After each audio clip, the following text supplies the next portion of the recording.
Hello everyone, అందరికీ నమస్కారం. అందరూ బాగున్నారా? నేను బాగున్నాను. మీ అందరూ బాగున్నారని, బాగుండాలని ఆ పరమశివుడిని వేడుకుంటున్నాను. నిన్న మనం శ్రీశైలం గురించి తెలుసుకున్నాం. అయితే శ్రీశైలం ఎక్కడుంది, ఏ జిల్లాలో ఉంది? శ్రీశైలం వెళ్ళాలంటే వివిధ ప్రాంతాల నుంచి రైలు సౌకర్యం ఎక్కడెక్కడి నుంచి ఉంది, తర్వాత బస్సు సౌకర్యం ఎక్కడెక్కడి నుంచి ఉంది, ఎన్ని గంటలు పడుతుంది శ్రీశైలం వెళ్ళడానికి అనే విషయాలు మనం తెలుసుకున్నాం. ఇంకా శ్రీశైలం వెళ్ళిన తర్వాత అక్కడ బస్సు వేయడానికి ఏమేంటి ఉంటాయి, సత్రాలు ఉంటాయని, లాడ్జెస్ కూడా ఉంటాయని, సత్రాల్లో ఫ్రీగా ఉండొచ్చని, లాడ్జెస్లో మాత్రం రూమ్స్కి డబ్బు చెల్లించవలసి వస్తుందని చెప్పాను. అయితే శ్రీశైలం వెళ్ళడం వరకు నిన్న అయిపోయింది. ఇవాళ శ్రీశైలంలో చూడవలసిన ప్రదేశాలు ఏమిటి అన్న విషయాన్ని మనం తెలుసుకుందాం. శ్రీశైలంలో ఆర్టీసీ కాంప్లెక్స్కి 2 కిలోమీటర్ల దూరంలో శ్రీశైలం శ్రీ మల్లికార్జున స్వామి, బ్రహ్మరాంబిక అమ్మవార్ల దేవాలయాలు ఉన్నాయి. మల్లికార్జున స్వామికి పూర్వ చరిత్ర ఉంది. ఇది స్వయంభూ దేవాలయం.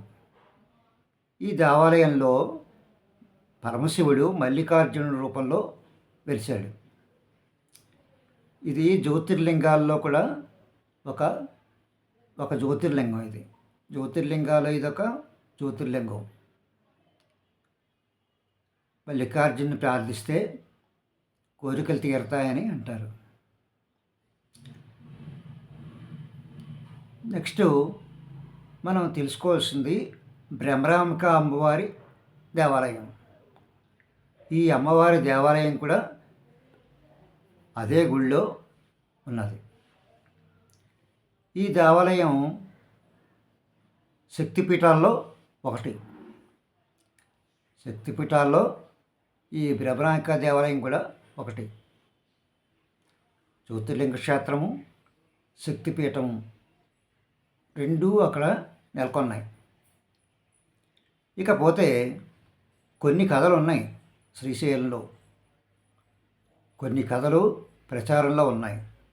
అయితే అందరికీ తెలిసి ఉండొచ్చు, కానీ తెలియని వాళ్ళు తెలుసుకుంటారని నేను ఈ కథ చెప్తున్నాను.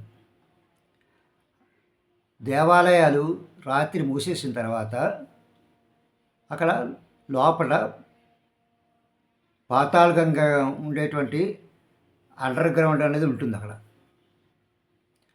ఆ అండర్ గ్రౌండ్లో అర్ధరాత్రి 12 గంటలకి దేవాలయం మూసిన తర్వాత ఆ శివపార్వతులు అక్కడికి వస్తారని, ఆ పాతాళగంగ ఉబ్బి మీదకొచ్చి శివపార్వతులకు స్నానం చేయిస్తుందని, శివపార్వతులు ఆ పాతాళగంగలో స్నానం చేస్తారని, వాళ్ళు స్నానం చేసిన తర్వాత మళ్ళీ నీరు అడుక్కి వెళ్ళిపోతుందని ఒక ఆధ్యాత్మిక కథనం ఉంది. ఇది ఎంతవరకు నిజం అన్నది నిజమైతే నిజమై ఉండొచ్చు. ఆ విధంగా మల్లికార్జున స్వామి, బ్రహ్మరాంబికాదేవి ఆలయాలు ఉన్నాయి. వాటి గురించి వివరంగా మరో వీడియోలో పెద్ద వీడియో కింద చేస్తాను. నెక్స్ట్ పాతాళగంగ. మనం చూడవలసిన ప్రదేశాల్లో పాతాళగంగ. ఈ మల్లికార్జున స్వామి గుడి దగ్గర నుంచి, అంటే శ్రీశైలం నుంచి ఆటోలు ఉన్నాయి, జీపులు ఉన్నాయి, బస్సులు కూడా ఉన్నాయి. వాటిలో దేనిలో అయినా మనం చాలా తక్కువ రేటే తీసుకుంటారు, ఎక్కువ తీసుకోరు. ఆటోల్లో కానీ, జీపుల్లో కానీ, లేదా బస్సులో కానీ మనం పాతాళగంగ చేరుకోవచ్చు. ఈ పాతాళగంగ అంటే ఎక్కడి నుంచి వస్తుందో ఎవరికీ తెలియదు. పాతాళగంగ అని మాత్రం అంటారు. అయితే ఈ పాతాళ గంగకి రోప్వే సౌకర్యం కూడా ఉంది. రోప్వే ఉంది. మనం కొండ దిగువ నుంచి రోప్వేలో మనం వెళ్ళొచ్చు పాతాళ గంగ దగ్గరికి. అంచేత పాతాళ గంగ దగ్గరికి దిగి రోప్వే మీదుగా కూడా వెళ్ళొచ్చు పాతాళ గంగ చూడడానికి. అయితే విజయవాడ నుంచి సపరేట్గా ఒక షిప్ని మాత్రం ఈ మధ్య వేశారు. ఆ షిప్లో మరి కాస్ట్ ఎక్కువ ఉంటుంది కానీ శ్రీశైలంలో మనం అదే విజయవాడలో ఎక్కితే, విజయవాడ కృష్ణానదిలో మనం ఎక్కినట్టయితే గంటన్నరలో మనకి పాతాళ గంగ దగ్గర దింపుతుంది. అక్కడి నుంచి రోప్వేలో మనం మీదకి వెళ్ళచ్చు. అది పాతాళ గంగ విశేషాలు. ఈ పాతాళ గంగలో మనం స్నానం చేయడం చాలా మంచిది, చాలా పుణ్యం అని చెప్పేసి చెప్తూ ఉంటారు. ఈ విధంగా పాతాళ గంగకి మనం వెళ్ళచ్చు. నెక్స్ట్ మనం తెలుసుకోవాల్సింది సాక్షి గణపతి గుడి. సాక్షి గణపతి గుడి యొక్క ప్రత్యేకత ఏంటంటే, ఎవరైనా శ్రీశైలం వెళ్ళిన వాళ్ళు ఖచ్చితంగా సాక్షి గణపతి గుడికి వెళ్ళాలి. ఎందుకంటే వినాయకుడే సాక్షి అంట. మనం శ్రీశైలం వచ్చాం, మల్లికార్జున స్వామి బ్రహ్మరాంకల్ని దర్శనం చేసుకున్నాం అని వినాయకుడే సాక్ష్యం చెప్తాట. పలానా వాళ్ళు వచ్చారు, శ్రీశైలంలో బ్రహ్మరాంకాదేవి మల్లికార్జున స్వామి యొక్క దేవాలయాల దర్శనాలు చేసుకున్నారు అని వినాయకుడే శివుడికి తెలియజేస్తాట. అంచేత కంపల్సరిగా మనం ఈ సాక్షి గణపతి గుడికి వెళ్ళాలి. నెక్స్ట్ పాలధార పంచదార. అక్కడికి వెళ్ళడానికి కూడా ఈ పాతాళ గంగ దగ్గర నుంచి ఉన్నాయి, శ్రీశైలం నుంచి ఉన్నాయి, ఆటోలు జీపులు అన్నీ ఉన్నాయి. అక్కడ పాలధార పంచదార, నిజంగా పాలధార వచ్చేది పంచదార వచ్చేది, దానికి ఆ పేరు చారిత్రాత్మకంగా వచ్చింది. 2 దారులు వస్తాయి అక్కడ. మనం కొండ మించి దిగితే అక్కడ 2 దారులు పడుతూ ఉంటాయి. ఆ 2 దారులు ఏంటంటే, ఒకటి పాలధార అని, ఒకటి పంచదార అని చెప్పేసి పిలుస్తారు. అక్కడ స్నానం చేయడం చాలా మంచిది. ఆ నీరు కానీ మనం తాగినట్టయితే మనకి శారీరకంగా మానసికంగా ఉన్నటువంటి రోగాలు మనకి సమసిపోతాయని, మనకి ఆరోగ్యం చేకూరుతుందని, శారీరక మానసిక ఆరోగ్యం చేకూరుతుందని ప్రజల నమ్మకం. అంచేత మీరు కానీ శ్రీశైలం వెళ్తే ఆ పాలధార పంచదారలో ఆ వాటర్ని మీరు తాగండి. చేయగలిగితే స్నానం కూడా చేయండి వాటిలో. ఈ విధంగా పాలధార పంచదార గురించి మనం తెలుసుకున్నాం. అక్కడ ఈ పాలధార పంచదార దగ్గర మీదని కొండ మీద మనకి ఆయుర్వేద వస్తువులు దొరుకుతాయి. రకరకాల మూలికలు, తర్వాత అనేక రోగాలకి ఉపయోగపడేటువంటి మూలికలు దొరుకుతాయి. చందనం కర్రలు దొరుకుతాయి కొనుక్కోవడానికి ఇవన్నీ. తర్వాత అక్కడ రుద్రాక్షలు కూడా దొరుకుతాయి.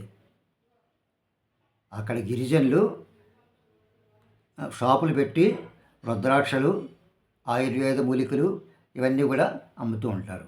అక్కడ రుద్రాక్షలు ఎటువంటి మోసము లేకుండా సరైనటువంటి కరెక్ట్ అయినటువంటి రుద్రాక్షలను వాళ్ళు అమ్ముతారు. ఆ విధంగా మనం రుద్రాక్షలు అవి కూడా కొనుక్కోవచ్చు. ఏది కావాలన్నా కేవలం రుద్రాక్షలే కాకుండా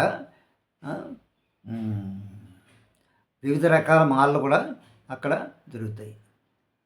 ఈ విధంగా మనం శ్రీశైలంలో చూడవలసిన ప్రదేశాలు: భ్రమరాంబిక అమ్మవారి దేవాలయం, మల్లికార్జున స్వామి దేవాలయం, భ్రమరాంబికాదేవి దేవాలయం, తర్వాత పాతాళ గంగ, పాలధార పంచదార, తర్వాత సాక్షి గణపతి, మనం తెలుసుకున్నాం. ఇంకోటి ఉంది, స్టార్టింగ్లోనే మనకు తగులుతుంది. శిఖర దర్శనం. శిఖర దర్శనం చేసుకోవాలనే కొండ ఉంటుంది. అక్కడ బియ్యం అది అమ్ముతారు, బియ్యము నువ్వులు అమ్ముతారు. మనం మెట్లెక్కి మీదకి వెళ్ళి అక్కడ నందీశ్వరుడు ఉంటుంది. నందీశ్వరుడి ఒక రుబ్బురోల్లో ఉంటుంది. అందులో మనం నువ్వులు బియ్యం వేసి మనం తిప్పిన తర్వాత నందీశ్వరుడి చెవుల్లోంచి మనం శ్రీశైల శిఖరాన్ని చూడాలట. శ్రీశైల శిఖరాన్ని కనపడుతుంది. శ్రీశైల శిఖరం నందీశ్వరుడి చెవుల మధ్యలోంచి చూస్తే శ్రీశైల శిఖరం కనపడుతుంట. అయితే శ్రీశైల శిఖరం ఎందుకు చూస్తారంటే మరో జన్మ ఉండదుట. శ్రీశైల శిఖరం ఎవరైతే చూస్తారో వాళ్ళకి మరో జన్మ ఉండదు, మళ్ళీ పుట్టవలసిన అవసరం లేదు అని ప్రజలు నమ్ముతారు. ఇది శ్రీశైలం తాలూకు శ్రీశైలంలో చూడవలసిన దేవాలయాలు, వాటి గురించి వివరాలు. ఈ వీడియో ఇంతటితో ముగిస్తున్నాను. రేపు మళ్ళీ శ్రీశైలంలో ఉండేటువంటి మొత్తం చరిత్రని ముగింపుగా మనం తెలుసుకుందాం. జై హింద్.